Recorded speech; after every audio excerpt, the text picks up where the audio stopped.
Essa, então, é a minha autodescrição. Tem o cabelo curto, tá todo espantado porque vim no vento, do lado tá raspado. E é isso. Uma satisfação estar aqui com vocês. E não sei se a gente já começa, eu organizei uma apresentação. Posso projetar aqui para vocês, que acho que fica mais fácil para nós fazermos nosso debate sobre esse tema espinhoso que é o orçamento. Ok. Eu acho que é interessante, sim, já começar, né? Lembrando que nós temos, além do pessoal que está na sala, nós temos também o pessoal que está nos ouvindo. E eu até não apareço na filmagem, mas a gente sempre, conforme a Jucinelli lembrou, né, que geralmente dentro dos nossos ouvintes, geralmente pode ser que tenhamos pessoas cegas, então é sempre importante a gente descrever como a gente está, de onde a gente está, né? Estamos aqui na Guarda Mirim, de Foz do Iguaçu, né, que é uma instituição que cedeu espaço para a gente fazer a conferência, né? Estamos numa das salas de aula da Guarda Mirim, que é uma instituição que trabalha com aprendizagem de jovens e inserção no mercado de trabalho, né?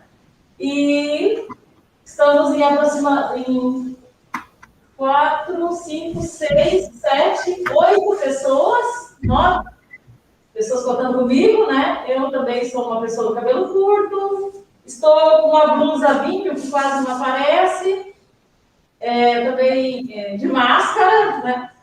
E a maioria das pessoas, todas as pessoas aqui estão de máscara e estamos falando desse ambiente de sala de aula. E, assim, gostaria de dar as boas-vindas aos ouvintes também. Pode começar, Jucinelli. Muito bom. Deixa eu colocar aqui a apresentação. Legal.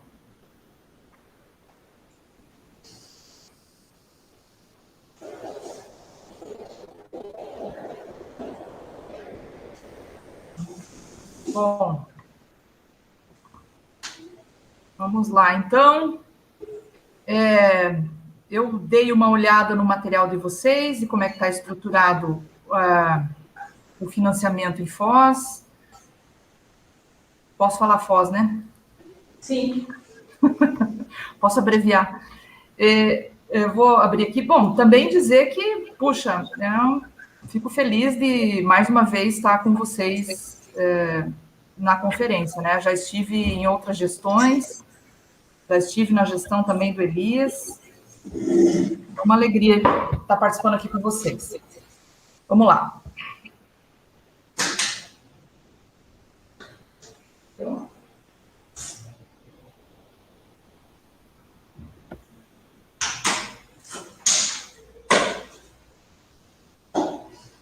Conseguiu?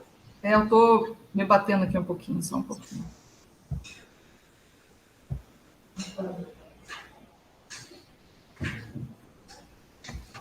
A apresentação já está na tela? Ainda não. Não, na tela do seu computador. Não ainda. Abre ela. Mais fácil, né? Isso, você vai transmitir pelo Meet, né? Aham. Então, daí você abre ela, aí você coloca apresentar ou compartilhar. Mas aí esse quadradinho que aparece perto da mãozinha. Mais fácil abrir ela, então, né? Não, ela tem que estar aberta. Ela está aberta, está aberta aqui. Isso, daí vai lá em compartilhar ou apresentar. No Meet mesmo, do ladinho ali, tem. Do lado da mãozinha. Tá, vamos lá. Ver se vai aparecer. Aí está aparecendo. Está. Aí, se você quiser expandir ela, você coloca a tela inteira. Tá bom. Tá? Beleza. É que estou com um monte de coisa aberta, daí ele não está aparecendo como uma opção para mim. Vocês estão vendo bem, então? Sim. Tá carregando ainda. A apresentação ainda... Você está apresentando em sua tela. Está aparecendo ali. Não está aparecendo para nós. Aqui. Tá. Vamos ver. Ela está no Drive? A apresentação, não? Não, está aqui no meu computador. Espera aí.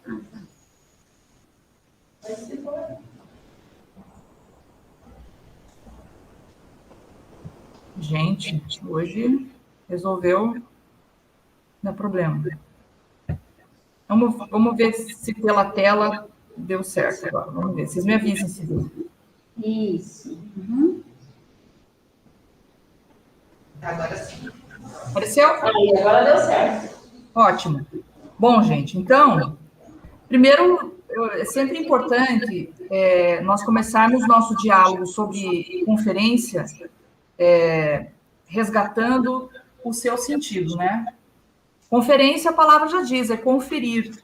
Então, nós temos que conferir como está a assistência social no município, ao mesmo tempo, preparar propostas para o Estado e para a União, né? Também avaliar o grau de compromisso que a União e o Estado têm com o município de Foz do Iguaçu. É sempre bom lembrar que conferência é um mecanismo que nós construímos na nossa democracia. Ele combina participação, né, democracia participativa com deliberação, né? Nós estamos deliberando as diretrizes que devem ser seguidas pelos governos.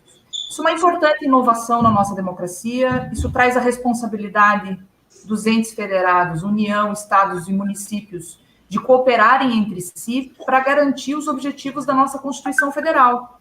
Dentre eles, a construção da justiça social, a erradicação, né, da pobreza, a redução das desigualdades. E a dignidade humana, que é um princípio, é um valor importantíssimo, que é estruturante do conjunto das políticas sociais. Nós temos colegiados, temos comissões, temos conselhos nas 3 esferas de governo. No caso, o conselho é o órgão superior no município no sentido de regular, fiscalizar, deliberar. Esse é o papel do conselho. E nós estamos aqui na conferência fazendo uma avaliação e uma proposição para que o conselho possa, a partir dessas deliberações, definir, né, como deve ser a política no município. Obviamente que quem propõe é o governo, ele tem essa responsabilidade, e tem que tentar compatibilizar quais são os seus compromissos com a população, com a efetivação daqueles direitos, né? Então, são compromissos de governo e também aquilo que é deliberado, que é o interesse da sociedade. Então, nós precisamos cada vez mais aprimorar as formas de monitorar em que medida os governos estão cumprindo com as deliberações. E nós temos, no caso da assistência social, instrumento para fazer essa avaliação. O instrumento principal é o segundo plano decenal. O segundo plano decenal, ele propõe, já diz o nome, para 10 anos, né, as grandes prioridades para a assistência social. E é sempre bom lembrar, porque ele está um pouco esquecido, que o segundo plano decenal, ele deve nos orientar para atingir o que ele chamou de plena universalização da assistência social.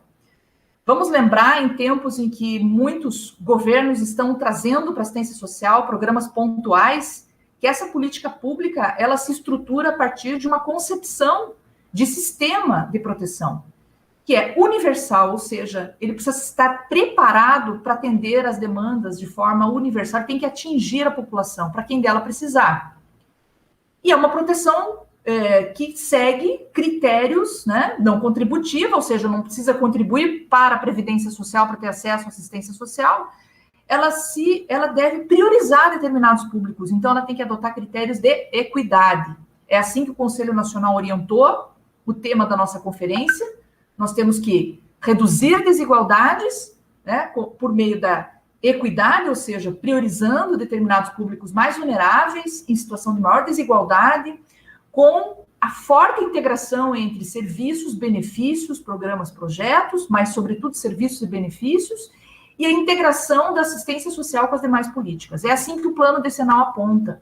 Nós temos que universalizar a cobertura do SUAS, então o município de Foz do Iguaçu precisa avaliar quais são os vazios protetivos, onde ainda não tem o serviço, onde ainda não temos CRAS, onde ainda não temos serviço suficiente para atender a demanda.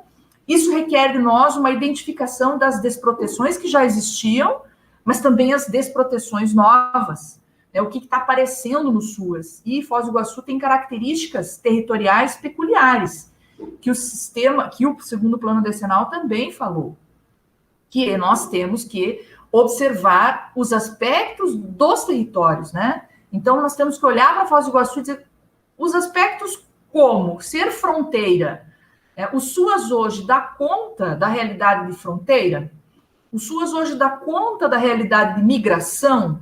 O SUAS cobre serviços para migrantes, por exemplo? Quais são as principais violações de direitos humanos que ocorrem no município de Foz do Iguaçu, para que nós possamos, por meio da vigilância, identificar qual é o volume de serviços e benefícios que são necessários em Foz. Que proteções nós temos em Foz? Nós temos aluguel social, que é integrado com outras políticas, nós temos benefício eventual regulado, integrado com a agricultura familiar, nós temos nós temos uma vulnerabilidade, ou nós temos benefício voltado à vulnerabilidade temporária. Essa vulnerabilidade social é atendida de que modo? O que é preciso regular no município? E tudo isso implica recursos, que é o nosso eixo, né? Expandir, que implica avaliar onde estamos, qual é o estágio do SUAS em Foz do Iguaçu, que equipe eu tenho, cobertura eu tenho, quais são as demandas territoriais, sociais territoriais do município e região. Aí eu vou dizer, né, qual é o grau de corresponsabilidade? Quanto a União entra, quanto o Estado entra e quanto Foz assume de responsabilidade para garantir esses serviços. Porque nós somos uma federação, diferente lá dos Estados Unidos, que cada estado tem uma lei, tem políticas, nós não somos assim. O Brasil é uma federação, a União tem que coordenar, a União tem que redistribuir os recursos que são retirados das cidades, ela tem que coordenar as políticas, ela tem que estabelecer as instâncias para que essa política tenha complementariedade e o financiamento faz parte disso. E aí nós temos os colegiados, então, colegiados de gestores, o Elias é presidente do Colegiado Nacional, comissões técnicas. É muito importante que o município avalie quais as comissões que ele tem para poder fazer um estudo detalhado da organização dos serviços, quais são as ações locais, né, para enfrentar os temas mais complexos em termos das demandas, como o trabalho infantil, como violências, que demandam cobertura, resposta da assistência social. Tem que ter comissão técnica no âmbito local para também avaliar. Bom, temos a lei do Sistema de Garantia de Crianças e Adolescentes Vítimas ou Testemunhas de Violência, 2017. Precisamos implementar essa lei. Quais são os serviços? Como é que estão estruturados? Temos um núcleo integrado com a saúde? A equipe da assistência entra de que modo? Temos que ter uma equipe específica. Quem faz a escuta especializada? Como se integra com a saúde? Esses mecanismos, né, implicam recursos. Precisamos de comissões técnicas, porque o SUAS também preconiza a importância da participação nos processos de decisão. E como os usuários participam? Será que o Foz do Iguaçu está num estágio, e eu acredito que sim, para que nós possamos, né, organizar comissões locais com usuários, nos CRAS, nos demais serviços, para que a população usuária também participe da formulação e também da estruturação do planejamento local dos serviços, das atividades, das provisões, enfim, tragam suas percepções, suas demandas. Então, esses mecanismos institucionalizados ou não de participação e de controle democrático da assistência social precisam sempre ser aprimorados, na perspectiva de que nós nos distanciemos de uma política social que seja improvisada, que reproduza a cultura instituída que tende ao racismo institucional, ao conservadorismo, para a política que seja republicana, estatal, com conteúdo ético-político para enfrentar a desigualdade, que é o lema da nossa conferência, para produzir territórios que tenham relações, laços sociais, né, que permitam o pleno desenvolvimento dos sujeitos de direitos que habitam esses territórios em que a assistência social atua e que, em geral, são territórios mais desiguais, mais precarizados, né, e que demandam respostas positivas do Estado. Nesse slide tem uma imagem, né, que integra conselho, conferência e colegiados, comissões, como constitutivas, né, dos mecanismos de participação e de gestão no SUAS. Acima tem uma conferência nacional regular da saúde, no caso, e abaixo nós temos uma conferência democrática de assistência social, que nós realizamos, porque o governo federal não quis realizar a conferência nacional passada, e nós realizamos, né? Esse ano, nós estamos realizando a 12ª conferência. E com esse tema, assistência social, que eu tenho um S ali duplicado, direito do povo, dever do Estado, com financiamento público para enfrentar as desigualdades e garantir proteção. Assistência social é um direito de cidadania, é um dever do Estado. Hoje, mais do que nunca, precisamos reafirmar isso. Hoje, mais do que nunca, as conferências são necessárias, porque são espaços democráticos para reafirmar o projeto de Estado que nós queremos e o projeto de políticas sociais que queremos. E nós temos uma concepção de proteção. Nós queremos que ela seja ampla, universal, que ela tenha mecanismos de cuidado para alcançar a população que mais precisa e tem direito das respostas do Estado. Nós queremos um sistema integrado entre as políticas, porque os fenômenos, as demandas que expressam desigualdade, elas são complexas, como a pobreza, como a violência, e tudo isso se faz com financiamento público, com instrumentos de gestão que viabilizam os compromissos e as corresponsabilidades. Foz do Iguaçu, assim como todos os municípios, estão elaborando o seu plano plurianual, que é um planejamento para 4 anos. Pega o primeiro ano da próxima gestão. É um compromisso democrático muito importante, porque nós precisamos compatibilizar a realidade, as demandas, com as respostas do Estado, com as respostas do município. E por isso nós temos que fazer uma leitura. Está passando para vocês os slides, agora está em bases estruturantes do SUAS. Só me dá um retorno, que às vezes acontece de eu ficar passando e... Está passando?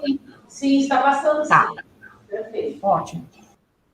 Bom, então, é sempre bom lembrar que nós construímos no Sistema Único de Assistência Social, a exemplo do SUS, alguns dispositivos que avançaram muito na organização de um sistema que atenda os 5.570 municípios, que universalize o direito à assistência social.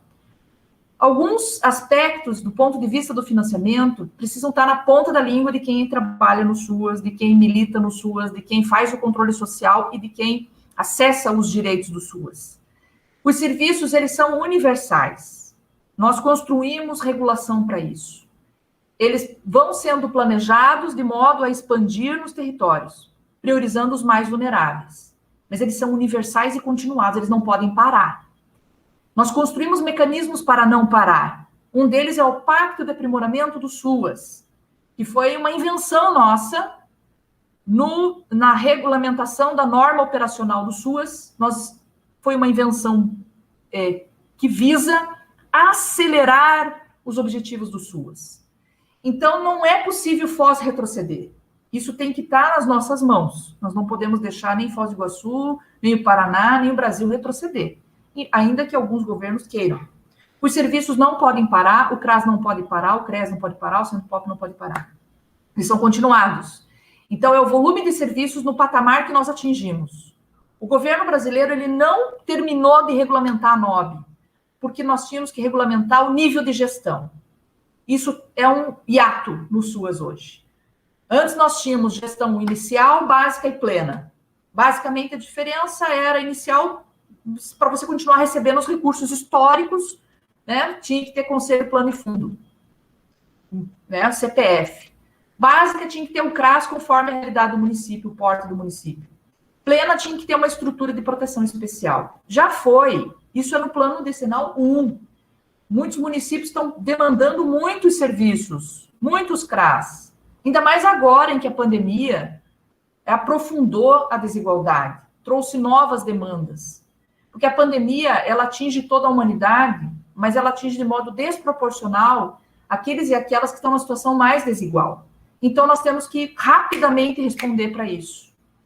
Respostas a situações de choque e de emergência em todo o mundo, em sistemas de proteção social, devem ser rápidas. É transferência de renda rápida, é serviços de acolhimento rápido, e situação de emergência é resposta rápida. Então, os serviços são continuados. Todos os programas que derivam de interesses ou compromissos de governo, exemplo, Criança Feliz, outros programas eventuais que surjam de governo, eles precisam potencializar os serviços. Então, não adianta lançar o Criança Feliz, contratar a equipe de fora do SUAS para fazer a visitação onde não tem serviço, não está integrado. Qual que era o caminho correto que deveria? Implanta a proteção social no domicílio para a primeira infância. Então, nós temos que sempre reforçar as bases que estruturam o SUAS. Gestão do trabalho, equipe qualificada, em condições dignas de trabalho para executar um trabalho complexo como é o nosso, que trabalha com vidas, com projetos de vida, com sofrimento humano, com vínculos fragilizados, com possibilidades de novos projetos de vida, com possibilidades de ascensão social, com interrupção de ciclos de pobreza, de violações de direitos, como a violência. Então, nós trabalhamos com processos complexos. Então, é um trabalho complexo, combinado entre as áreas do conhecimento, entre as profissões, entre os trabalhadores e trabalhadoras do SUAS. Então, o programa não pode ser maior do que o serviço, como é agora o Auxílio Brasil, não pode ser maior do que o sistema de educação e de assistência social. Né? Agora, com a compra das creches, vaga em creche, e não com o Brasil Carinhoso, que potencializava as creches, a educação infantil, um conjunto de auxílios pontuais que deixam uma série de usuários e usuárias fora do sistema. Não. Os sistemas vêm primeiro, eles se estruturam, eles precisam de volume de serviço, eles precisam ser continuados, eles precisam ser integrados. Os benefícios têm que também atender as demandas. Nós temos que identificar quem está com o perfil de acessar a segurança de renda. Por isso, o cadastro único é um mecanismo muito importante do programa. E por isso que não deu certo, nesse aspecto, o auxílio emergencial. Querer que a população tenha um smartphone e que fale direto com o governo federal é um absurdo. A população vai encontrar barreira e vai ficar fora. Nós não podemos deixar isso acontecer. Nós conhecemos, temos condições de garantir pela busca ativa, pelas portas abertas para a população, mecanismos de inclusão no conjunto dos direitos socioassistenciais e das seguranças afiançadas. Por isso que o financiamento público ele tem que ser condizente com as demandas sociais nos territórios. Ah, mas não dá para cobrir tudo. Por isso que tem planejamento, por isso que tem PPA para 4 anos. Nós temos que aprender também, em gestão, a priorizar. O que é prioridade no município de Foz do Iguaçu, para que o município vá se organizando com o financiamento e expandindo. Né? Eu analisei o orçamento de Foz, a gente percebe um processo de expansão do recurso próprio, de expansão da equipe, né? De expansão de equipamentos. Isso é positivo. Isso que o controle social tem que fazer. O meu município está expandindo ou está fechando o serviço? Está fechando, mas está fechando por quê? Está fechando porque o governo federal não está mais passando o mesmo recurso. Mas isso não pode ser motivo para fechar. Vamos falar com o prefeito tem que se mobilizar junto às suas bancadas, ele tem que defender os SUAS, né? Porque nós não podemos deixar que os governos inviabilizem o sistema público. Então, nós temos que olhar os recursos da assistência social para serviços e ações como obrigatórios. Os 65 bilhões de recursos para o BPC, Benefício de Prestação Continuada, eles são recursos obrigatórios. Os serviços, CRAS, CREAS, né, prestados pelos equipamentos, também são obrigatórios. Mas os governos, como é o caso do governo federal, têm tratado os recursos ordinários como recursos, despesas submetidas ao chamado teto dos gastos. Então, todo ano tem que correr atrás para tentar recuperar o recurso. Nós temos que inverter isso. Nós temos que dialogar com o prefeito, temos que dialogar com os vereadores, temos que dialogar com os deputados da região de Foz do Iguaçu, nós temos que dialogar em âmbito nacional. A assistência social não pode parar, não pode reduzir, porque o sistema de justiça, inclusive, que é um outro diálogo que nós temos que ter cada vez mais, não vai parar de demandar. A população não vai parar de demandar. Então, nós temos que estruturar esse sistema local de proteção social, organizar, inclusive com um sistema de justiça, que muitas vezes traz demandas que a equipe não consegue se organizar, que são demandas indevidas, as demandas devidas têm que ter planejamento, então nós temos que ter um sistema potente, amplo, com capacidade institucional de responder às demandas. Isso implica recurso. Nesse outro slide, que ainda continua com o título Bases Estruturantes do SUAS, como um sistema público estatal, nós temos outros aspectos que caracterizam o financiamento da assistência social. O planejamento orçamentário, vocês estão fazendo o PPA, ele é submetido ao controle democrático. Nós podemos fazer diferentes mecanismos. O Conselho pode coordenar diferentes mecanismos e estratégias para tornar o orçamento da assistência social de Foz do Iguaçu legitimado, amplo, dentro das condições possíveis do município, mas com novas ferramentas, novas estratégias. Então, nós temos que discutir nos bairros, nós temos que fazer audiência pública, nós temos que discutir com outros setores, para que também avancem em ações que possam responder às demandas que a assistência social visibiliza. A exemplo do programa, vocês estão aí na Guarda Mirim, me ajuda aí, programa Aprendiz, né? Nós temos que estruturar parcerias locais que fortaleçam as retaguardas necessárias para que a assistência social execute seu plano de acompanhamento das famílias em atendimento e acompanhamento. Transações, então a lógica de execução financeira deve cumprir esse pacto entre os governos. Cada um tem sua responsabilidade. Antes a LBA fazia a responsabilidade das creches. Agora o governo federal quer que as creches voltem para as operações dentro do SUAS, né? Nós já fizemos essa mudança, essa transição. Nós passamos os recursos da creche, da antiga rede SAC, que é recursos antigos da assistência social, desde a época da década de 40, da LBA, passamos, né, para a CRAS. E a responsabilidade ficou com a educação das creches. Agora o Auxílio Brasil quer fazer essa confusão entre as políticas. Né? Nós temos que organizar as políticas com as suas responsabilidades, né, de modo a estruturar esse sistema integrando. Transações financeiras interfundos. Né? Eu estava olhando a apresentação de vocês, é mais de 1.500.000 que o governo federal deve ao município de Foz do Iguaçu. Isso não pode parar, porque nós temos que planejar as coberturas no âmbito local. Então, o repasse tem que ser automático, regular, fundo a fundo. Não era assim. Antes, o financiamento da assistência social dependia basicamente de emendas. O deputado do Paraná tinha que ir lá no governo federal, antes do SUAS, para negociar a emenda. Demorava para passar recurso. É agora o que eles querem fazer. As emendas subiram 1000% no Fundo Nacional de Assistência Social.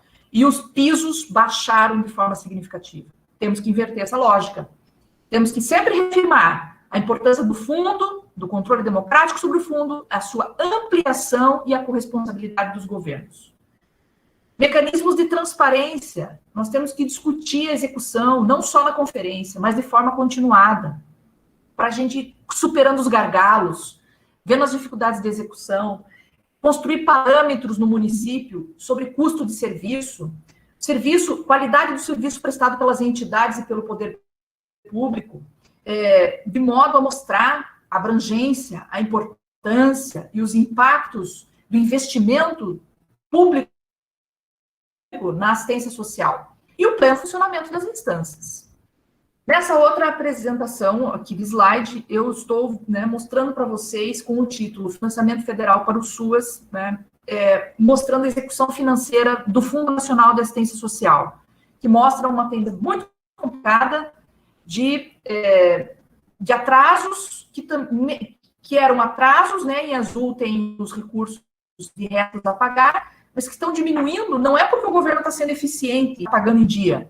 Não está pagando em dia, é porque ele emitiu uma portaria no final de 2019, dezembro de 2019, que é a chamada portaria do calote.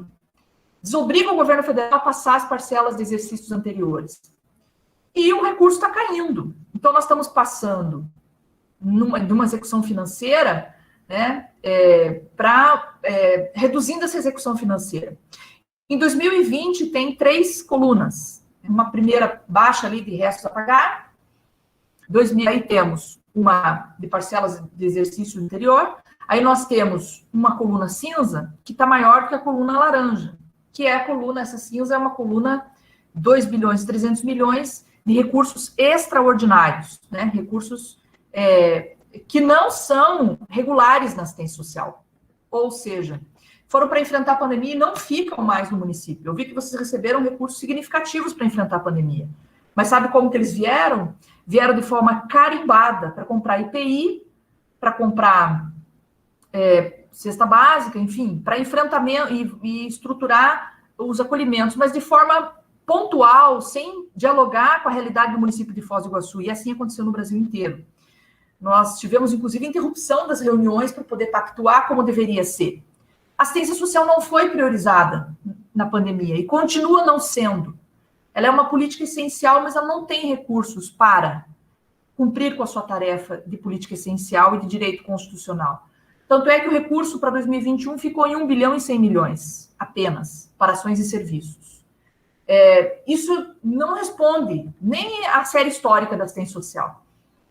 No próximo slide eu mostro para vocês o quanto o financiamento está caindo na assistência social. O orçamento foi diminuindo. Então, nós tivemos uma redução em 2021 de quase 60% em comparação a 2020. O governo prometeu que vai usar os 9 bilhões que sobraram do Bolsa Família em decorrência do auxílio emergencial para cobrir esse rombo de recurso. Mas, por enquanto, é promessa.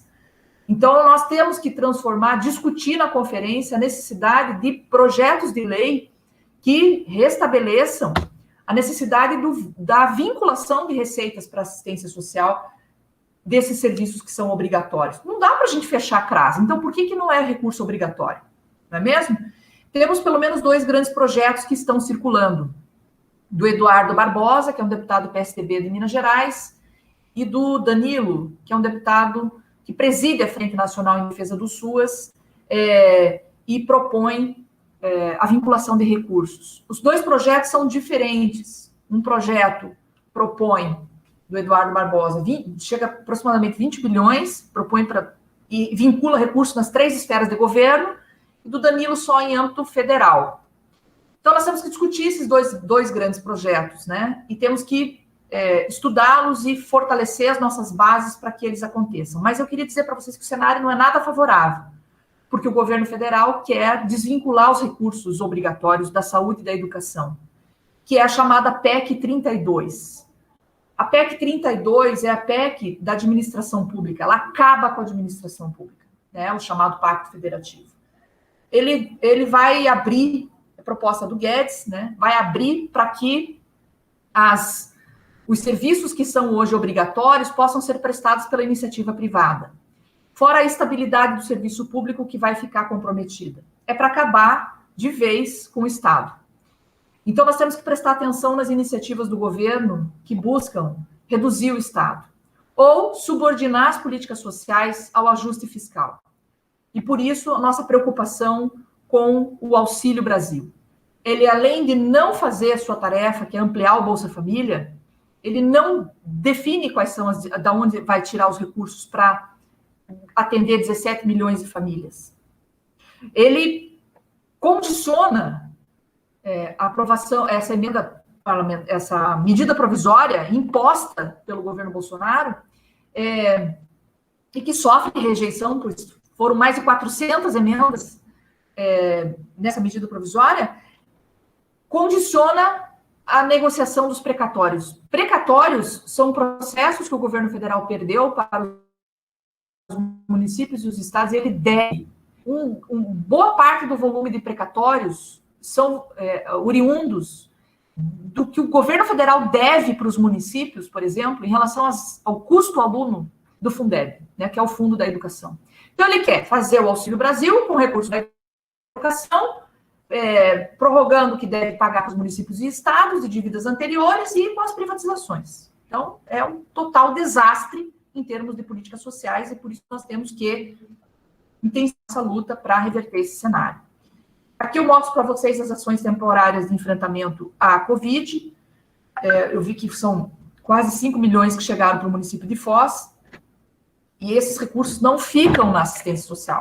Então, agora que vocês estão elaborando o PPA, é muito importante avaliar qual é o estágio, né, se esses 20 milhões do município são suficientes para cobrir as demandas e como avançar no cofinanciamento. Nesse outro slide, eu trago para vocês os recursos, como eles estão reduzindo, ao mesmo tempo as demandas estão aumentando. Um primeiro slide mostra a redução de recursos para a população em situação de rua, da ordem de 80 milhões para 50 milhões em 2020, no meio de uma pandemia. E os recursos repassados aos municípios para o combate ao trabalho infantil desce, em 2017, de 69 milhões repassados aos municípios para zero, é isso mesmo, zero. A ONU definiu 2022-21, que é o nosso ano agora, como ano para avançar, acelerar os compromissos para erradicar as piores formas de trabalho infantil. E o governo brasileiro simplesmente não colocou nada de recurso em 2020. Oi. Tudo bem? Está sendo muito boa a sua fala, né? Bastante instigante. Aí a gente gostaria de te dar mais uns 10 minutos, tá? Tá bom? Ótimo. Tá bom. Eu vou acelerar aqui, então. Ter um espaço de debate também. Com certeza. Tá bom. Obrigada, viu? Obrigada. Isso me ajuda no tempo. Obrigada. Então, eu vou olhar aqui, tem mais 10 minutinhos. Isso. Aqui, esse quadro mostra o quanto os municípios foram perdendo os recursos, né? Então, o Paraná é um estado que perdeu mais de 40 milhões de recursos para os municípios.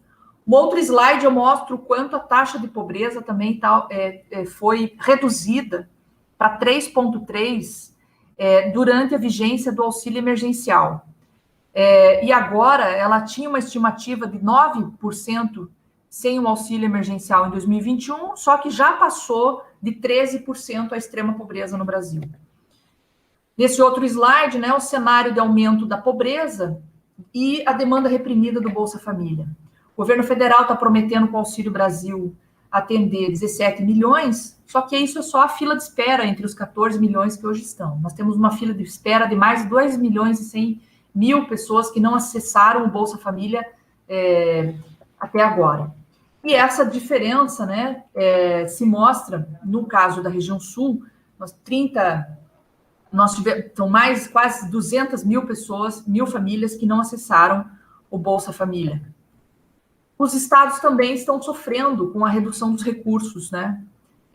Mas antes disso, eu queria mostrar para vocês que os estados, do modo geral, não estão avançando em responsabilidades que estão definidas na LOAS. A exemplo dos benefícios eventuais, que é uma responsabilidade do município de prover, mas que é uma responsabilidade do Estado de cofinanciar. Então, vamos prestar atenção nessa conferência a isso. O que o governo do Estado do Paraná está fazendo no seu papel de cofinanciar os benefícios eventuais. No Brasil, nós temos apenas 24 milhões de recursos previstos para benefícios eventuais, né? Precisamos avaliar o Paraná, como que ele está assumindo essa responsabilidade. E na proteção especial é um pouco mais, mas ainda assim são apenas 415 milhões de cofinanciamento, 323 milhões na proteção básica. O Paraná cofinancia pouco Foz do Iguaçu, então nós temos que reafirmar a importância da expansão dos recursos. E já vou mostrar isso para vocês. O governo federal também tem repassado menos para os governos estaduais, que têm responsabilidades, por exemplo, de regionalizar serviços. Tem demandas que recaem em Foz do Iguaçu que, eventualmente, deveriam ser de outros municípios. E que o Estado tinha que entrar com serviço regionalizado para não pressionar Foz do Iguaçu, que tem que ter os seus serviços próprios. Então, nós precisamos observar também como está a regionalização dos serviços no estado do Paraná. Bom, e aí, aqui eu tenho uma representação, num quadro, de quanto que corresponde os recursos orçados para a população, né? Per capita é só R$11. É R$11 apenas que o governo federal passa por habitante no Brasil. 176 por família atendida no Bolsa, 85 no cadastro e 110 nos atendimentos que são feitos nos serviços. É bem pouco. Quanto corresponde, em termos de valores, para o bloco de gestão do SUAS? Bem pouco também. Não é R$1 em 2019 e é zero em 2020. Na básica, apenas R$4 é o que corresponde o compromisso do governo federal com o povo brasileiro. R$4 por pessoa, por habitante. Aqui eu mostro um gráfico, para quem está conseguindo acompanhar, que mostra que o que está em laranja e amarelo desapareceu, porque não tem mais recurso para aprimoramento da gestão. E alguns recursos simplesmente apagaram. do orçamento da União. Não tem recurso para o IPET, não tem recurso para a CESUAS, que é um programa importante de mobilização do mundo do trabalho. Uma outra coisa que chama a atenção de vocês é que está aumentando o recurso para programa, que é o que é em verde. Então, nós temos que fazer esse forte debate. Programa não pode ser maior que serviço. Nós temos que fortalecer os pisos. E aí a importância, o convite para que nós possamos fazer um debate sobre o quanto a pandemia tem aprofundado a desigualdade, né? Traz consequências graves. E nós temos proposta. Uma das propostas da sociedade civil é o piso emergencial para serviços essenciais. Aqui eu deixo para vocês, né? Tem vídeo que populariza o debate do piso, as ações que estamos fazendo, como o pedido de impeachment do ministro Guedes, ação no Supremo Tribunal para a revogação da emenda constitucional que congelou a 95, congelou os recursos por 20 anos, o maior absurdo do mundo. Nenhum país fez isso no mundo, congelar recursos por 20 anos, só o Brasil. Isso é considerado uma violação dos direitos humanos, né? Então, nós precisamos enfrentar enfrentar isso de forma coletiva. O orçamento está em risco. 2022, nós tivemos mais recursos para despesas militares e zero de prioridade para a nossa área. E, ao mesmo tempo, né, eu não vou ter tempo de discutir aqui com vocês, as desigualdades interurbanas, as demandas, né, com os compromissos globais, que a gente não está conseguindo retomar de forma acelerada os objetivos do milênio, tentando, né, 17 milhões de pessoas voltaram à pobreza. Então, esse cenário social de aumento da violência, da desigualdade, da desproteção precisa ser discutida. E aí, no caso de Foz do Iguaçu, nós temos um cenário, né, de também preocupação em relação aos compromissos do governo federal e do estado do Paraná, né? Os repasses extraordinários foram significativos, 4 milhões, mas os recursos, né, eles não estão nos pisos correspondendo às demandas do município de Foz. Aqui nós temos uma representação que mostra que os recursos próprios são infinitamente maiores, né? Chega a quase 70% em 2020, mas já tem estimativa de mais de 90%, 92% para 2021. Então, nós temos, né, um descumprimento das responsabilidades do governo do Paraná e da União em ampliar essa coparticipação. Também, então, aqui os recursos do Fundo Municipal de Assistência Social, né, mostram que 67% é do recurso do município, né, e federais apenas 9%, estaduais 5%. Então, é preciso, sim, ampliar essa participação do Estado e da União. Então, nós temos que ter propostas no financiamento que avancem em recursos próprios para atender as consequências da pandemia e, ao mesmo tempo, sinalizar que o governo estadual e federal precisa também ampliar os recursos, né? E, por isso, eu apresento aqui, né, um pouco os desafios nessa fala final. A pandemia, ela gerou novas demandas, nós temos que olhar para elas. O município assume boa parte do financiamento, tem baixo grau de responsabilidade dos demais, né? Os benefícios eventuais em Foz aumentaram muito, então nós temos que pensar mecanismos tanto para regular quanto para integrar com o serviço, né? E aumentar a participação do governo do Estado. Vi que vocês se preocupam com a regulação da rede conveniada e com critérios de qualidade. Eu acho que é um grande desafio para o município pensar o custo do serviço próprio, o custo do serviço conveniado, né, ou da rede vinculada. E eu queria propor para vocês avaliarem a possibilidade de discutir, no âmbito do município, a criação de um piso emergencial, né, para poder olhar para essa realidade da pandemia e ver que recursos para o PPA são indispensáveis para os próximos anos. O patamar atingido perto de 18 milhões, né, é importante, mas nós temos que olhar que aqueles recursos, grandes recursos que entraram ali, 5 milhões não ficam. São recursos emergenciais, então nós temos que ter estratégia para ampliar essa cobertura. E aí, em nível nacional, obviamente, nós temos grandes compromissos também, responsabilidade de impulsionar. Estudos sobre o grau de responsabilidade de cada governo, né, de cada esfera, mapear as desproteções, acho que isso é um grande papel nosso em cada ente federado, temos que identificar os impactos da pandemia, avaliar os efeitos dessa emenda constitucional que está retirando os recursos, do município, fortalecer as ações para revogar o teto dos gastos, né, e cumprir com os objetivos da Constituição, retomar os recursos que foram retirados do PET, IGD SUAS, IGD, né, o ACESUAS, o Capacita, enfim, e fortalecer, enfim, uma série de ações que visam justamente enfrentar as contrarreformas, como o Pacto Federativo e uma série de outras iniciativas do governo, né? Um amplo debate sobre a cobertura do SUAS, popularizar o SUAS, a sociedade precisa cada vez mais entender a sua importância e defendê-la, né? Acho fundamental discutir com o sistema de justiça, também no âmbito municipal e em âmbito federal, com o legislativo,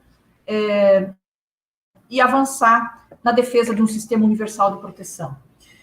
Tem uma série de debates que são importantes sobre o Auxílio Brasil, não vai dar tempo de nós conversarmos, que seja possível retomar, mas nós defendemos uma segurança de renda básica para a população, especialmente nesse contexto de emergência, integrada aos serviços. Portanto, é preciso que o Bolsa seja ampliado nos mesmos patamares do auxílio emergencial, e que possamos enfrentar esse Auxílio Brasil, que desmonta os sistemas públicos, né?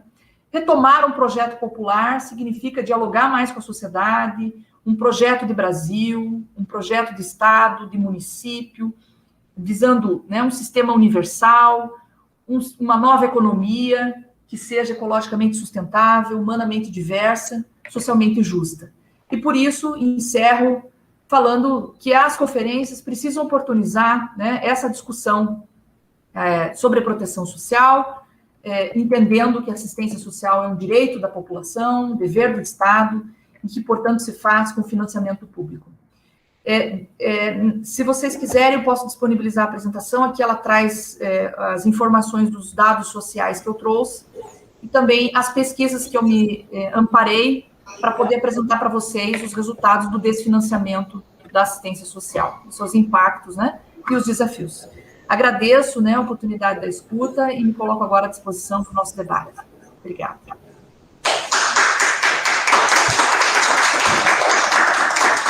Obrigada, Juscelene. Muito esclarecedora a sua fala.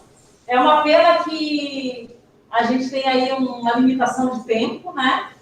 Senão a gente não ia ficar aqui controlando o tempo. Uma das coisas que mais me incomoda é o controlar o tempo. Sim. Porque a gente precisa, principalmente nesse momento que estamos vivendo aí de retrocessos, né? Nós precisamos de mais tempo para dialogar e conversar para que possamos reagir, né? Reagir de uma forma bastante intensa. Então, agora eu abro para perguntas. Se alguém tem alguma pergunta para fazer para a Juscelene. Quem tem? Eu tenho. Juscelene, bem no início da sua fala, você falou da questão dos órfãos do Covid, né?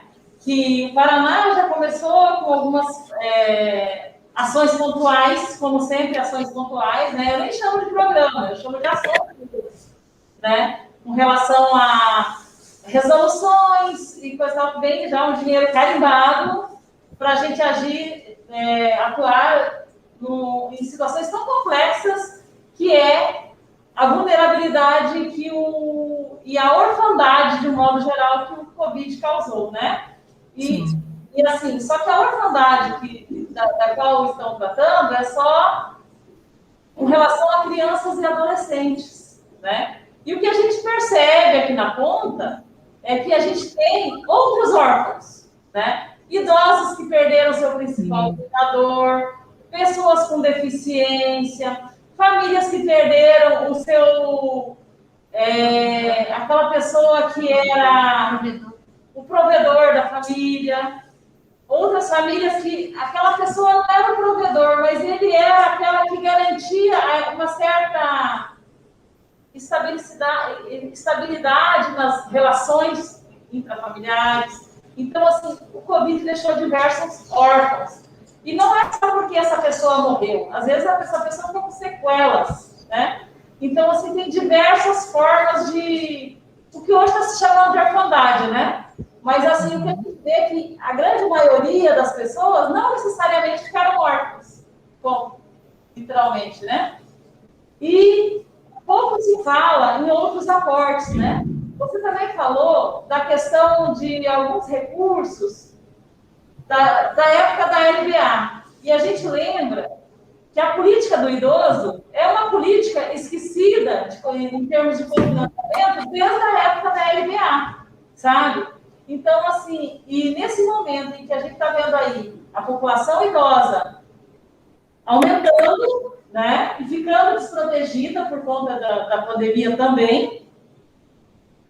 Então, assim, como, né? Como que a gente faz agora, nesse momento de retrocesso, a gente vê aí que 60% do nosso recurso fundo a fundo diminuiu, né? Já era pouco e diminuiu mais, né? Já era pequeno e agora é quase que irrisório, né? Porque se você pensar numa política que é para ser tripartite, daí você vê lá um ente federativo com menos de 10%, o outro com menos de 2%, né? Então, essa partilha está um pouco injusta para os municípios. E de que forma a gente pode lutar, o que a gente pode contribuir no ambiente de conferência para tentar reverter isso, né? Como que a gente pode cobrar esses atrasados?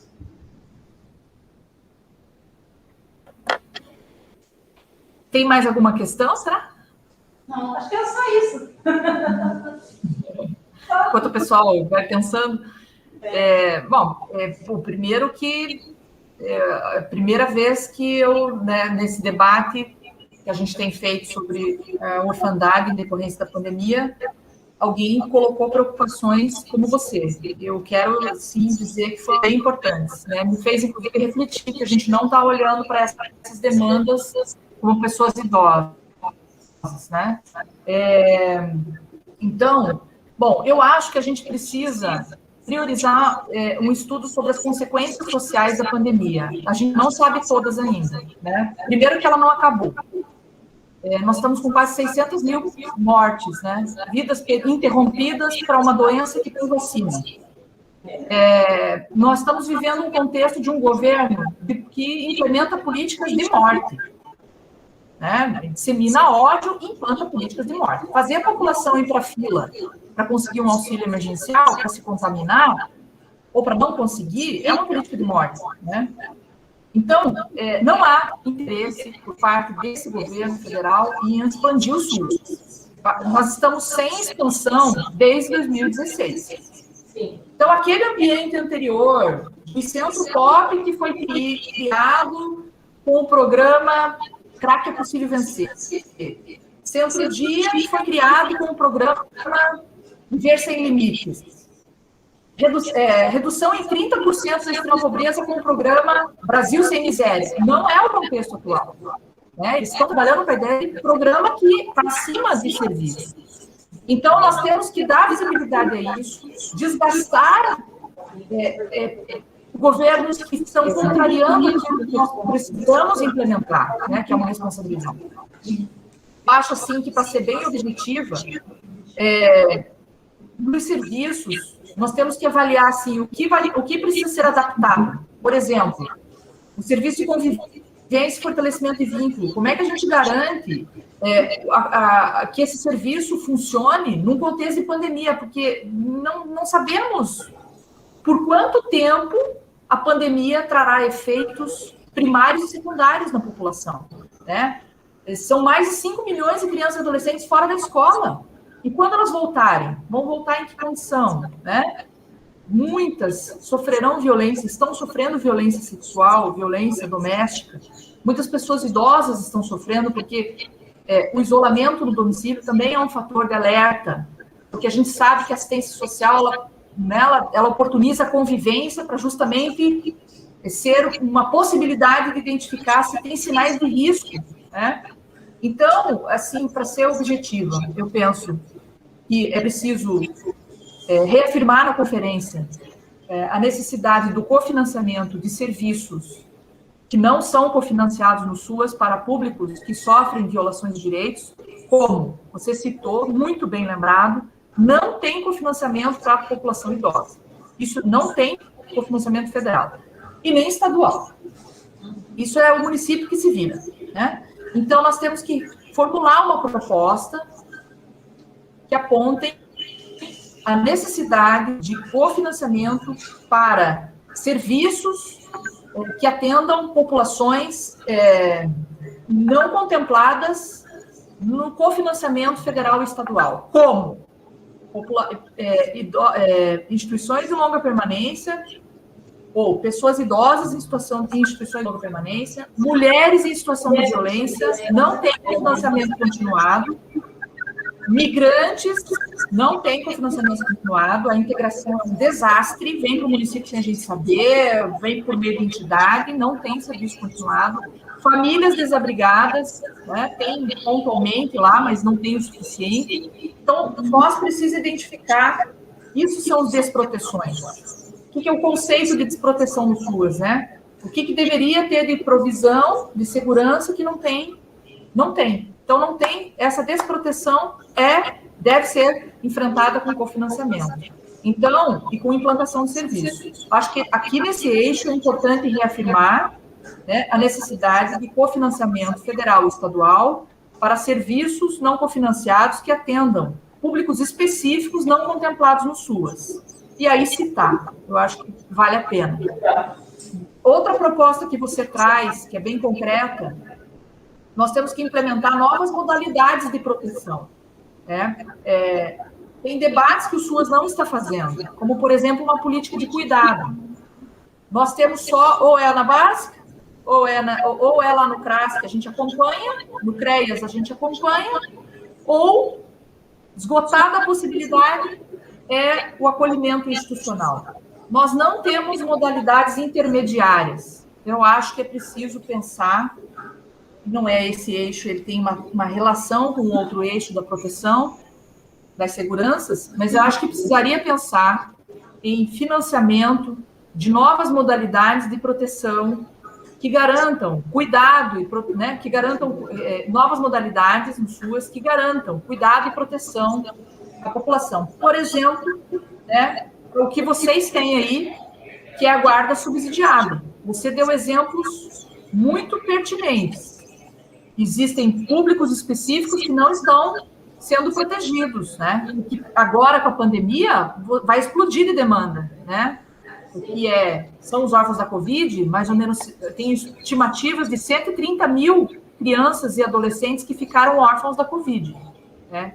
Então, e nós ainda não sabemos bem, alguns procuram o Conselho Tutelar, e uma outra situação, o CRAS, mas a gente não tem isso organizado, vai ter que organizar com os cartórios, com a volta das crianças para a escola, quando elas chegarem na escola, muitas vão relatar que perderam seus pais, é bem complexo. Estou acompanhando aqui no Consórcio Nordeste, não é um processo simples. Mas eu acho que, do ponto de vista da deliberação, e por isso eu concordo com você, não pode ser pontual, não é ação que vem uma resolução do Conselho de Assistência ou da criança, executa e acabou. Não, tem que ser estruturado como serviço permanente. Então, eu acho, sabe, que benefício aqui no Nordeste foi instituído como um benefício continuado. Inclusive, eu dei essa sugestão e mudou de auxílio para benefício. Ok.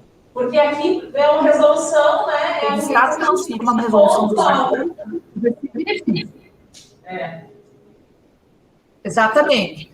A LOAS ainda tem auxílio funeral e auxílio natalidade. Porque tem uma temporalidade, é uma vulnerabilidade temporária. Só que a pandemia está trazendo vulnerabilidades de longa permanência, digamos assim. Porque a orfandade não acaba quando acaba a pandemia, né? A orfandade, ela continua. Você não vai deixar de ser órfão depois que a resolução acabar. Então, eu acho, sim, que vale a pena propor a regulamentação de benefícios eventuais, com financiamento condizente, para atender, suficiente para atender as novas demandas decorrentes da pandemia, em vulnerabilidades decorrentes da pandemia. E aí vocês têm a guarda subsidiada, tem esse benefício, criado benefícios, aqui no caso, Acolhe Nordeste, que é um benefício continuado para crianças e adolescentes órfãos da Covid. Então, eu acho que vale a pena fazer uma proposta de recursos novos para atender as vulnerabilidades em decorrência da pandemia, né? Em benefícios eventuais e continuados. E eu acho que isso vale a pena colocar para o Estado, sabe? Porque a responsabilidade do Estado cofinanciar tanto os temporários quanto os continuados, no caso desse debate que aqui no Nordeste avançou bastante, de ser até que complete a maioridade. Então, nós temos que olhar essas provisões para que as famílias se reorganizem, que estão tentando se reorganizar, muitos ainda estão em sofrimento, a gente nem sabe ainda dos sofrimentos que estão acontecendo, muitos nem chegaram para nós, e a gente tem que estar preparado para dar resposta rápida a essa situação de choque, né, que vai precisar se reorganizar. Tem famílias que se desorganizaram completamente, né, perdeu o pai, perdeu a mãe, né, e aí a proteção no domicílio, cuidado no domicílio, é uma modalidade nova, por exemplo, para evitar que a pessoa idosa seja abrigada, junto com a saúde, criar um serviço de proteção no domicílio que faz o cuidado no domicílio. A saúde entra com o cuidado, a assistência social entra com a proteção. E, eventualmente, algum benefício, como família acolhedora, ou guarda, ou um benefício criado para a pessoa idosa, para além do BPC, né, para aqueles casos que não se enquadram. Então, acho que tem mecanismos novos, né, que implicam pensar em recursos sempre para benefícios, para serviços, porque eles são continuados. Ok. Muito obrigado, muito esclarecedor, né? Bastante contributiva a sua participação. Quero mais uma vez agradecer. E muita paz e muita saúde a todos nós, que a gente tem muita luta pela frente. É verdade. Eu acho assim, que queríamos estar falando só de desafios bons, né? Infelizmente, nós temos que olhar para a realidade como ela se mostra. Nós temos que aprender com a pandemia também, né? Ela nos traz várias lições, como a importância da convivência com a família, né? Nós estamos com muita saudade dos encontros presenciais, dos finais de semana com a nossa família, do churrasco, né? Inclusive, estamos com saudade de poder ter carne, porque hoje nem carne a gente está conseguindo comprar. Então, assim, a gente tem saudade do tempo que vivemos antes da pandemia. E algumas coisas a gente não tem mais dúvida. O quanto é importante o contato, o afeto, a convivência, e também o quanto o Estado tem que estar preparado para essas situações, que a gente pode viver em outros contextos também, né? Então, não temos dúvida que precisamos de um sistema forte de proteção, de um Estado presente. Por isso que a gente tem que olhar todas essas ameaças, enfrentar, mas também olhar as fortalezas. Nós temos muitas fortalezas. Nós estamos aqui, estamos nos municípios, estamos com a população, né? Então, nós temos que retomar o caminho do nosso país, dos nossos municípios. A gente tem que ter força para enfrentar esses desafios, né? E eu tenho certeza que a gente vai recuperar esse momento em que a gente discutia só aprimoramentos, né? E por isso não podemos deixar de esperançar. E como diz Paulo Freire, esperançar não é para ficar parado esperando, é para nos mover, para caminhar com essa nossa força de antecipar no nosso presente o futuro que nós queremos, né? Para nós e para toda a população. Então, quero agradecer, né, esse momento que estive aqui com vocês, desejar igualmente para vocês muita saúde, para vocês, para a família de vocês, para os amigos, amigas, né? Para que nós, juntos, possamos enfrentar esse momento e, em breve, poder nos encontrarmos aí em Foz do Iguaçu e poder nos abraçar e viver um outro tempo, um tempo de felicidade. Tá certo. Te esperamos aqui. Bom, esperamos também que a vocês. Argentina já esteja aberta quando você vem. É isso aí. Valeu, gente. Um beijo. Até mais. Tchau, tchau. Tchau. Vamos lá, pessoal, vamos trabalhar? Então, a gente tem um grande desafio aí agora, né? E nós temos aí menos de uma hora para a gente pensar em 5 propostas para o município e uma que vai uma bem correta para ir para o governo do Estado e governo federal juntos, né? Então, como foi falado ali, a assistência social vem perdendo recursos, né? Não é que a gente vem perdendo, eles estão deixando de mandar dinheiro e sem dinheiro a gente não consegue fazer as coisas que precisa fazer. Principalmente no momento de pandemia, que tem tanta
de vocês. Perdão, gente. Perdão, pessoal que está online, que a gente ainda não está acostumado. Desculpa, nós estávamos com o microfone fechado. Tem mais alguém? Tem alguém fazendo alguma pergunta, alguma participação? Não, o Caio mandou mensagem pra gente que não estava ouvindo vocês. Ah, tá. Mas nem Daí a gente no estava YouTube. tentando achar o grupo, o Eco lá, mas a gente percebeu que Repete os propostas. Isso. Para o pessoal que está nos ouvindo online, nós estamos aqui agora na hora da formulação das propostas, né? Então, as 5 primeiras são propostas para o município, onde a gente pensa, como tudo tem a ver com orçamento, né? Então, mais tem a ver com a parte financeira. Então, todas as propostas começam com a questão do recurso. Então, a primeira é que o município busque recursos para a implantação de equipe diagnóstica para evitar acolhimentos. A segunda é que o município busque recursos para a implantação de equipe de proteção e cuidados, em parceria com a saúde, produção e cuidados no domicílio ali. Aqui faltou para quem, né? Cuidados para quem? No domicílio, né? Produção e cuidados. É para a população idosa? Esse produção e cuidados idosos e pessoas para idosos e pessoas com deficiência. Né? E a terceira é ampliação de recursos para serviços de acesso à renda e ao mundo do trabalho. E a quarta é que o município busque recursos para a implementação da política de moradia primeiro, né? Que é um programa, por enquanto ele está como um programa, mas que a gente gostaria que fosse uma política pública, né? Então, por isso que a gente coloca lá para a política de moradia primeiro, para que isso seja contemplado de uma forma continuada, né? E a política de moradia primeiro, para quem está ouvindo isso pela primeira vez, refere-se ao direito de moradia das pessoas que hoje se encontram em situação de rua e desproteção, né?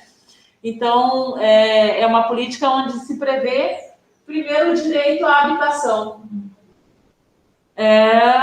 E daí ainda tem a quinta proposta que a gente está aí tentando formular. E para o Estado e para o governo federal, a gente pensou em garantir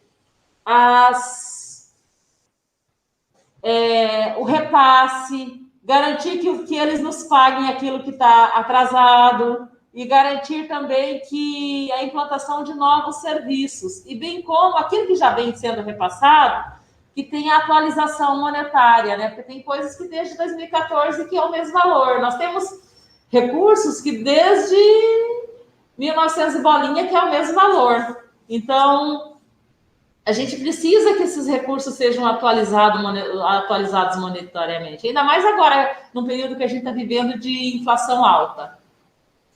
Deixa eu ver o que mais. Daí, então, a gente formulou assim, ó.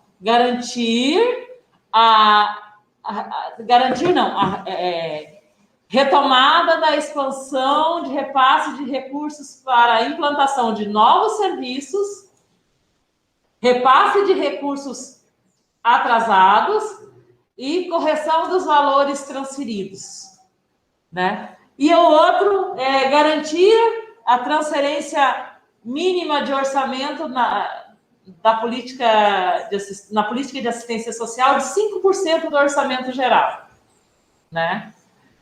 Então, aí a gente só precisa agora melhorar um pouco mais o texto para conseguir incluir mais coisas no mesmo texto, uma vez que para o governo do Estado e para o governo federal, a gente só pode mandar uma proposta.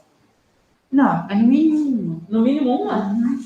Ah, tá, eu entendi que era... Não, pelo menos uma. Pelo menos uma?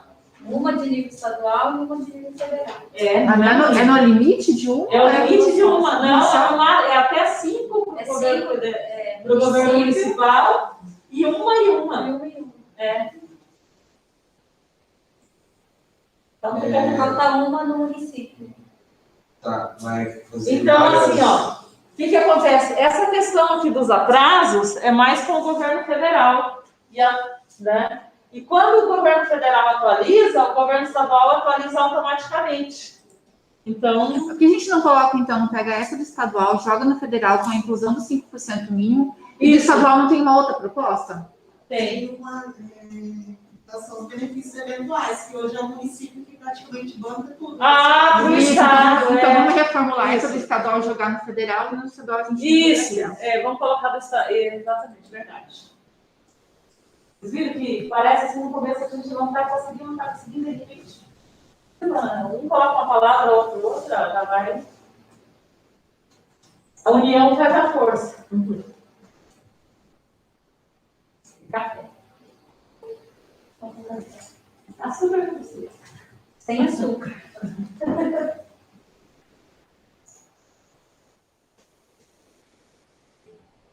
Se começa a falar de máscara, meu nariz começa a coçar de jeito. Isso. Deixa eu ver como é que foi. Garantir a transferência mínima de orçamentos na assistência social em 5% no geral, além da expansão de novos serviços, repasse de recursos atrasados e a correção dos valores transferidos. Né? Uhum.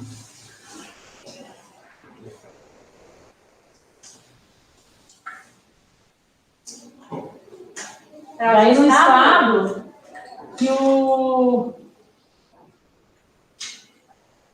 Para ajustar o lá, você quer ajustar eu? Aham. É lá no, ó lá, sobe lá em cima na barra.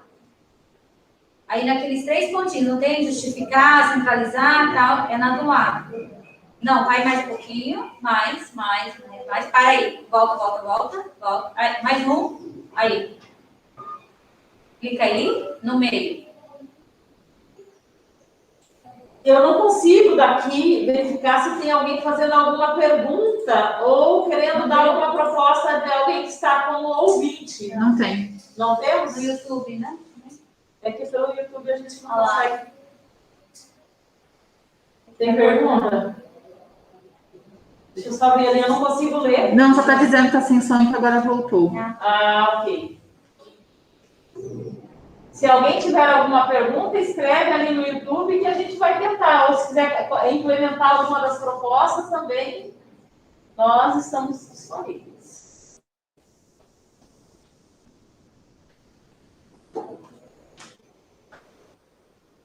Vamos fazer a do benefício eventuais lá? Vamos. Que o Estado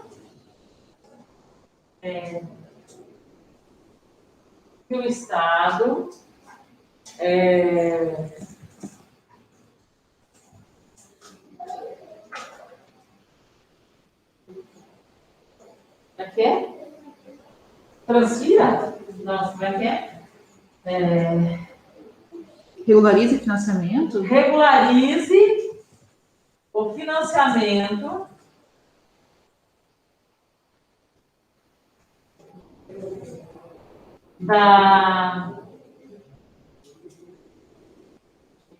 dos repasses, financiamento dos benefícios eventuais,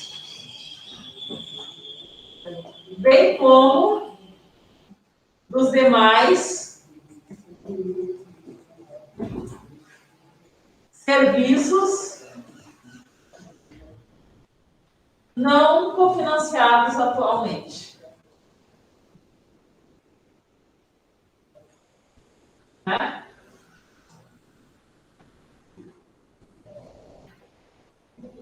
Porque hoje eles estão...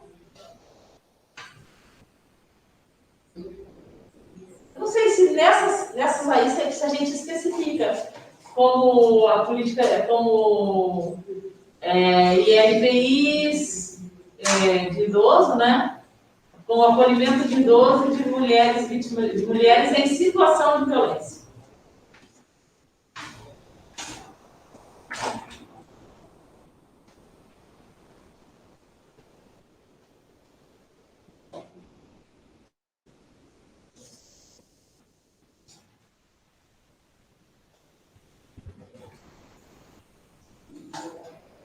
a senhora estava olhando lá no Maranhão, esse negócio para órfãos do Covid, é uma guarda subsidiada, estilo guarda subsidiada por tempo indeterminado para aquele familiar que assumir a guarda da criança, né, que perdeu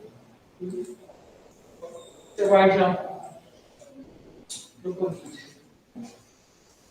E aí, gente? Tá quase. Partiu a proposta? Partiu, olha lá. Falta uma e fechamos. Falta um aí para 5.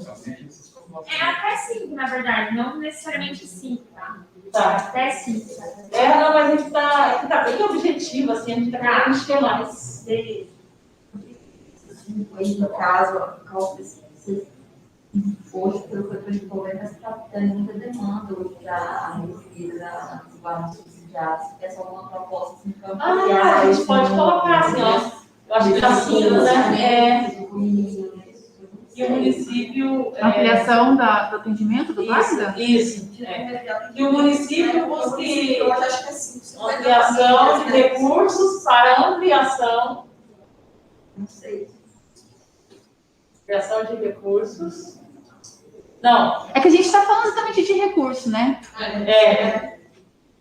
Ali é Acho que é ampliação, porque já tem município. ampliação. Eu acho que Não é possibilidade, não. Eu acho que a gente. Bom, escreve lá que depois a gente já. Depois a gente troca as palavras para ficar melhores. Ele não pode perder a ideia.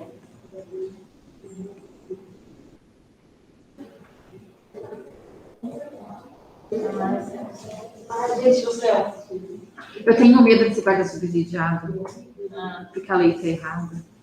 Não, na verdade, assim, quando a lei foi feita, ela tinha um objetivo. Hoje ela está muito como. Mas hoje a lei diz uma coisa e o serviço diz outra, né? Então, a lei está errada ou o serviço está errado, os dois estão errados. Mas, enfim, possibilitamente das famílias que guarda fazer outras subsidiado. amarrações no benefícios eventuais. Não, na verdade é só pegar a lei assim e incluir um parágrafo.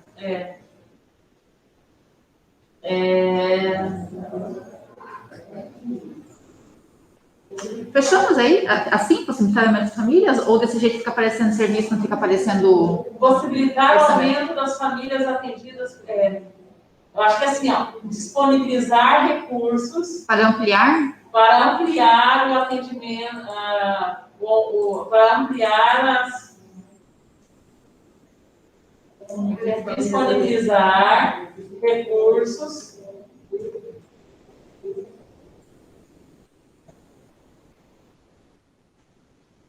para ampliar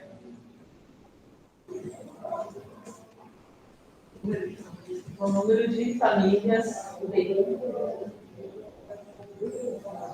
atendidas pelo guarda subsidiado. Pronto.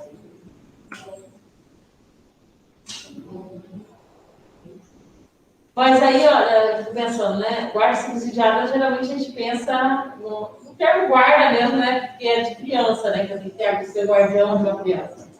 Mas se a gente pensar também no serviço similar para dar suporte para outros públicos, né? Talvez seja bom. Não, está bom assim por enquanto. É o que a gente tem no momento. O que mais? Alguém gostaria de mudar alguma coisa no texto? Colocar uma outra palavra que acha que fica melhor? Fique à vontade, gente. Isso aqui é uma construção coletiva.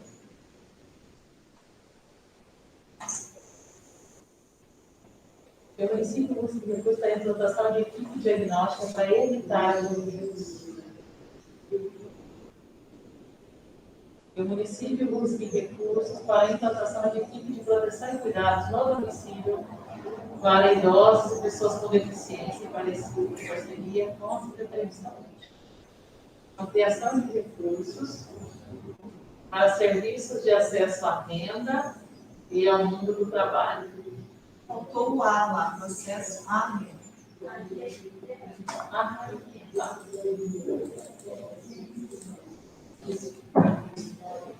O município não disponibilizar recursos para ampliar o número de famílias atendidas pelo guarda subsidiado. Agora vamos ler o Estado. Que o Estado regularize o financiamento dos benefícios eventuais. Só regularize, que ele repasse, né? Porque ele Tem alguma coisa já do Estado? tem. Não tem. Então, ele não repassa, né? Deixa eu ler tudo primeiro. Que o Estado repasse, financie. Repasse financiamento. Repasse. Ou O Estado custeio o repasse. financiamento. Oi? Ou custeio o financiamento. Custeio. O financiamento dos benefícios eventuais, bem como os demais serviços não cofinanciados atualmente. Bem como para os demais, sim.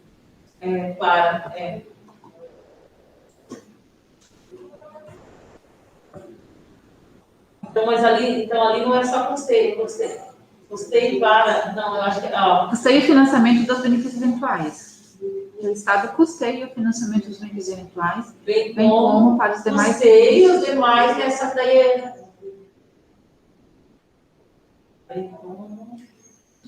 Bem como cofinancie os demais. Não. E ainda. Bem como os demais. E ainda. Cofinancie. E ainda cofinancie os demais. Gostei da execução isso. E ainda. Está melhor mesmo.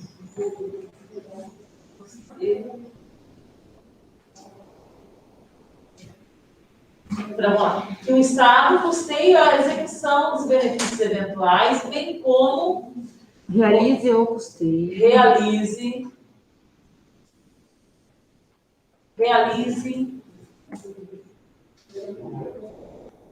o custeio para os demais serviços não cofinanciados atualmente. Né? Realize o repasse. Não, tá bom, né? Não tem, para ter repasse, ele precisa. Mas é que esse daqui, ele já está em algum lugar que o Estado tem responsabilidade sobre esse serviço? Na lei de SUAS, todos os serviços, eles precisam ser custeados por partite. Por exemplo, o serviço de acolhimento de criança, vem lá, o governo federal, por exemplo, a cada casalar, eles mandam R$5.000 por mês. Governo federal. Tá? Aí o governo estadual tem que mandar 2.500 e o município custeia o resto. Não, o governo federal 10.000, o governo estadual 5.000 e o município fica com o resto, o restante da despesa. Isso é para ser. Na política ela fala em tripartite. Tripartite seria, vamos supor, uma casa lar custa R$30.000 por mês. Então, 10.000 para o governo federal, 2.000 para o estado e 10.000 para o município, mas não é isso que acontece. A gente tem hoje 3% de um lado, 1% do outro, o resto do município. Hoje, de criança e adolescente, o governo federal era para mandar 10.000, mas ele cortou 60%, então ele está mandando só 4.000. O governo estadual, 5.000, e o restante é o município que arca que custa quase 40.000 cada casal. Infelizmente.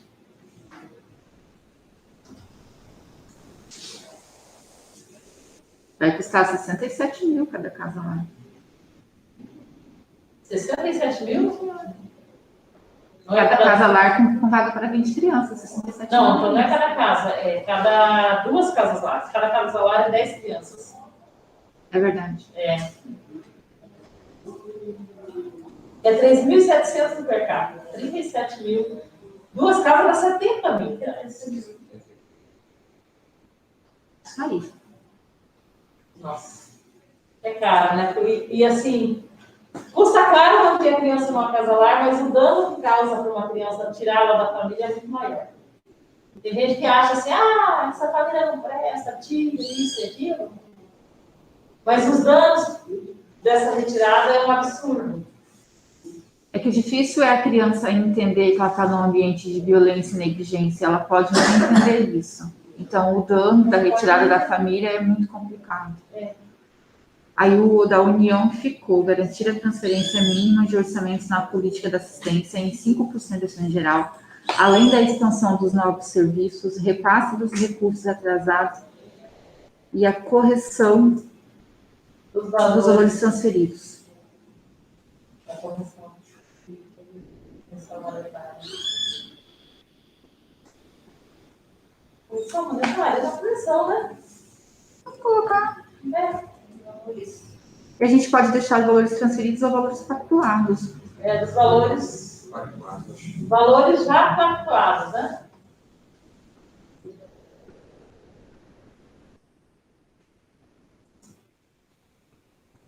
Acho que é melhor.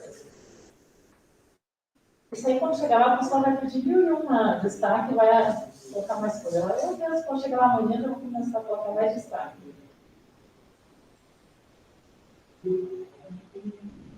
Mais alguma sugestão?